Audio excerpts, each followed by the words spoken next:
Presiden Prabowo Subianto disebut menyetujui pemindahan para narapidana kasus narkoba jaringan Bali 9 ke negara asalnya Australia.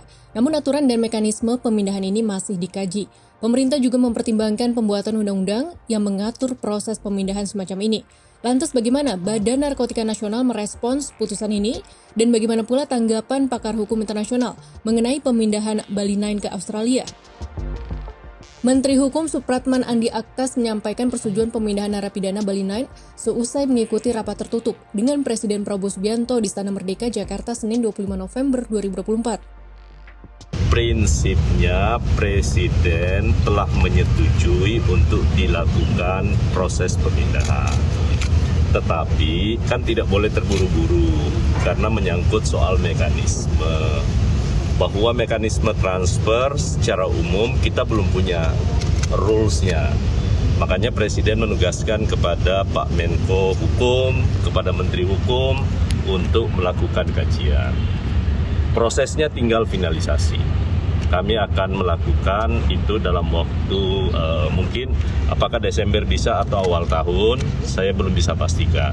Tapi pada prinsipnya Presiden setuju dan kami mempersiapkan itu. Tetapi bukan hanya itu saja, kepada seluruh pemerintah negara sahabat yang mempunyai warga negara yang kebetulan saat ini menjadi warga binaan, itu nanti wajib membuat surat kepada pemerintah Indonesia.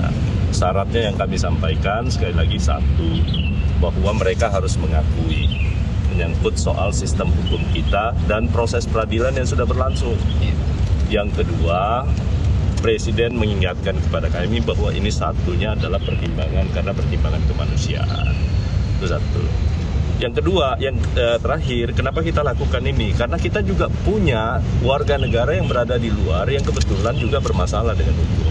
Sehingga nanti ke depan kita lagi memikirkan apakah kita melahirkan undang-undang terkait dengan mekanisme transfer atau cukup menggunakan mutual legal MLA. Atas putusan ini, Kepala BNN Martinus Huko mengatakan, sebagai pembantu Presiden yang menangani isu-isu narkoba, BNN akan mengikuti apapun keputusan pemerintah nantinya. Menurut dia, kebijakan Presiden merupakan kebijakan tertinggi. Sementara itu, respons berbeda diungkap oleh Guru Besar Hukum Internasional Universitas Indonesia, Profesor Hikmahanto Juwana.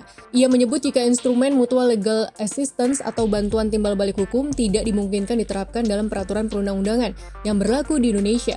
Pada pasal 4 huruf C Undang-Undang Nomor 1 Tahun 2006 tentang timbal balik bantuan hukum disebutkan dengan tegas bahwa bantuan timbal balik hukum tidak memberikan wewenang untuk pengalihan narapidana. Dalam pasal 45 ayat 1 Undang-Undang Nomor 22 Tahun 2022 tentang pemasyarakatan disebutkan pula bahwa dalam hal tertentu narapidana dapat dipindahkan ke negara lain berdasarkan perjanjian.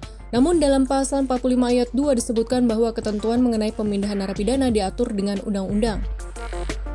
Permasalahannya adalah hingga saat ini undang-undang terkait pemindahan narapidana belum ada. Apalagi perjanjian antar Indonesia dengan negara lain terkait pengalihan narapidana sama sekali belum ada.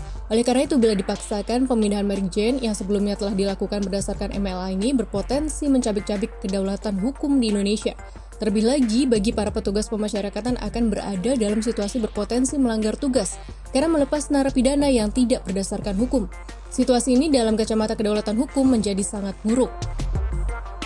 Adapun kelompok Bali 9 merupakan bagian dari jaringan penyelundup 8.202 kg heroin dari Indonesia ke Australia melalui Bandar Udara Internasional Ngurah Rai Denpasar, Bali pada 2005. 4 anggota Bali 9 tertangkap tangan membawa heroin di Bandara Ngurah Rai, sedangkan 5 orang lainnya ditangkap di kawasan Kuta. Di antara yang ditangkap di bandara adalah pentolan dari Bali 9, Myoran Sukumaran dan Andrew Chan. Keduanya divonis hukuman mati dan sudah menjalani hukuman itu pada 2015. Anggota Bali 9 lainnya, Rene Lawrence, telah dipulangkan ke Australia pada 2018 setelah menjalani hukuman 13 tahun penjara. Adapun Tah Duc Tan Nguyen meninggal karena penyakit kanker. Dengan demikian masih ada 5 anggota Bali 9 yang hingga kini masih mendekam di penjara. Mereka adalah Matthew Norman, Si Yi Chen, Michael Hughes, Scott Rush, dan Martin Stephens. Kelimanya dihukum pengadilan dan jatuhi hukuman penjara seumur hidup pada 2006.